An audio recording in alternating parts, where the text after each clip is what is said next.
कोई data science में जा रहा है, कोई फुल स्टैक में, कोई सॉफ्टवेयर टेस्टिंग में। कभी सोचता हूँ ये बन जाऊँ, कभी सोचता हूँ वो बन जाऊँ। मैं ऐसा क्यों हूँ? तो क्या आप भी रोहित की तरह कंफ्यूज हैं? तो मैं आपको top must have IT skills बताने जा रहा हूं जो आपको एक सक्सेसफुल आईटी करियर के लिए आनी ही चाहिए। Hi, this Mrityunjay Kumar Pandey, I am IT data professional and researcher. Top must have IT skills में सबसे पहले आता है प्रोग्रामिंग लैंग्वेज। प्रोग्रामिंग लैंग्वेज मतलब कंप्यूटर की भाषा। इस वक्त की दो बेस्ट प्रोग्रामिंग लैंग्वेजेस हैं जावा और पाइथन। तो कोई भी फ्रेशर जो अपना एक आईटी करियर शुरू करना चाहता है, इन दोनों लैंग्वेजेस में से कम एक लैंग्वेज जावा या पाइथन उसको आनी ही चाहिए। तो दूसरी है एसक्यूएल और क्वेरी लैंग्वेज यानी डेटाबेस की भाषा, जो आपको डेटा स्टोर करने और मैनिपुलेट करने में हेल्प करता है। तीसरी है स्प्रेडशीट, चाहे वो गूगल की स्प्रेडशीट हो या एक्सेल की। ये एसक्यूएल की तरह ही आपको डेटा स्टोर और मैनिपुलेट करने में हेल्प करता है, बट ये आपको एक डीप एनालिसिस करने के लिए, रिपोर्ट बनाने में और विजुअलाइजेशन में भी हेल्प करता है। फोर्थ स्किल है फ्रेमवर्क।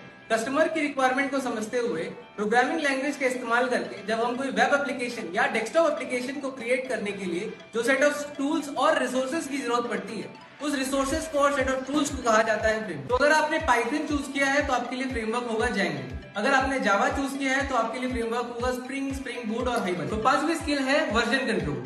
कोविड के वक्त में जब सब वर्क फ्रॉम होम कर रहे थे, तो एक ऐसा प्लेटफॉर्म था जो सारे डेवलपर्स को एक फ्लेक्सिबिलिटी देता था कि वो एक साथ 100 डेवलपर्स मिलके एक ही प्रोजेक्ट पे एक साथ कोड कर पाए।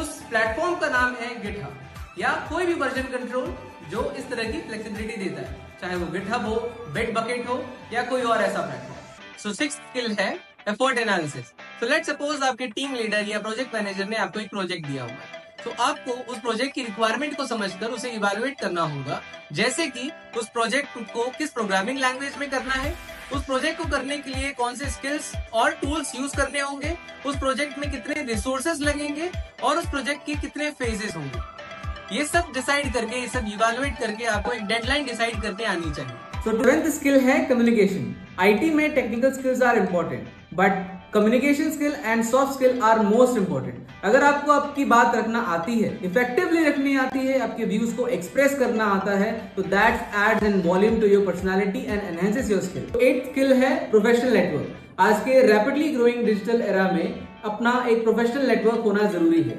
चाहे वो आप फिर लिंक्डइन जैसे प्लेटफॉर्म का इस्तेमाल करके प्रोफेशनल नेटवर्क बनाए या फिर किसी गेट टुगेदर इवेंट या सेमिनार को अटेंड करें। सो 9th स्किल है कल्चर अवेयरनेस।